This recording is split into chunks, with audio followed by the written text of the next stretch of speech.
नमस्कार, स्वागत है आप सभी का एनएफ न्यूज पर। मैं हूं आपके साथ रोहित।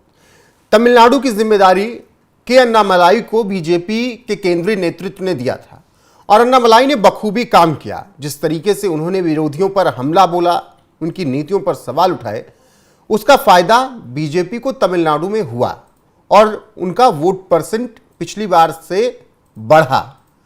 हालांकि अन्नामलाई लोकसभा चुनाव में खुद नहीं जीत पाए, लेकिन बीजेपी को वो जीवंत करने में तमिलनाडु में जरूर कामयाब रहे।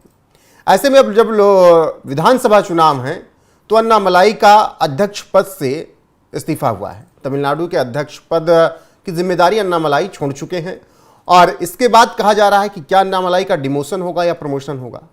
तो विस्तार से आपको समझाएंगे कि डिमोशन क्यों नहीं किया जाएगा और प्रमोशन करके दिल्ली लाने की तैयारी क्यों की जा रही है। चलिए आपको पूरा मामला विस्तार से बता देते हैं। दरअसल विधानसभा चुनाव तमिलनाडु में 2026 में होंगे। तमिलनाडु में AIADMK के साथ गठबंधन से पहले बीजेपी ने बड़ी कुर्बानी दी है और पार्टी ने तमिलनाडु के कद्दावर नेता और हिंदी पट्टी में भी लोकप्रिय अन्नामलाई को तमिलनाडु अध्यक्ष पद पर नहीं रहने का फैसला किया और उन्हें इस पद से मुक्त कराया। पार्टी आलाकमान के फैसले से सहमति जताते हुए अन्नामलाई ने कोयम्बटूर एयरपोर्ट पर कहा था कि इस मामले में अमित शाह जो कहेंगे वही आखिरी होगा। अन्नामलाई ने कहा था कि मैं पार्टी का कार्यकर्ता हूं और पार्टी सबसे पहले आती है। जैसा कि मैंने दिल्ली में कहा था, मेरी वजह से किसी को कोई परेशानी नहीं होगी।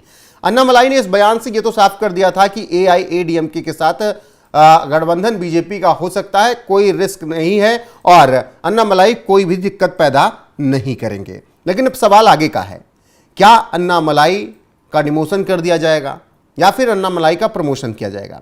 अब ये समझने से पहले आपको थोड़ा और चीजें समझा देते हैं। सबसे पहले अन्नामलाई ने तमिलनाडु में बीजेपी की मौजूदगी बढ़ाई और इसके अलावा वो युवाओं के बीच लोकप्रिय हुए।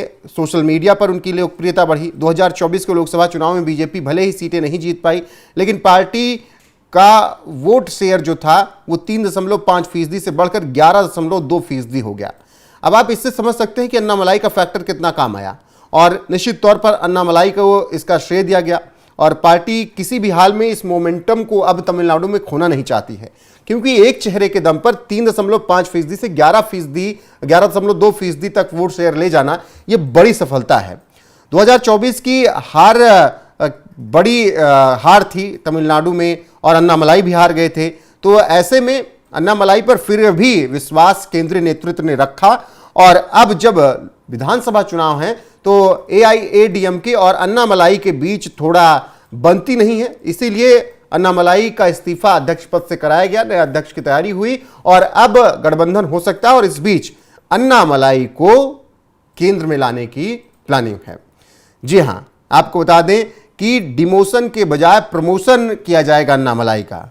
और जिस तरीके से अन्नामलाई की छवि है, मीडिया की जो खबरें चल रही हैं सूत्रों के हवाले से, राज्यसभा में उन्हें भेजा जा सकता है और वहां से केंद्रीय मंत्रिमंडल में भी शामिल किया जा सकता है अन्नामलाई को।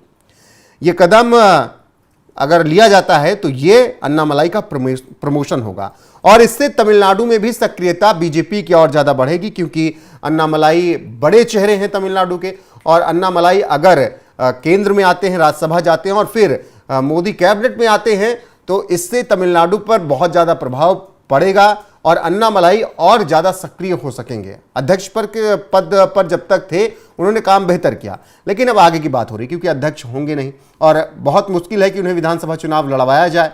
ऐसे में उन्हें राज्यसभा लाकर केंद्रीय मंत्रिमंडल में शामिल करने के लिए खबरें चल रही हैं।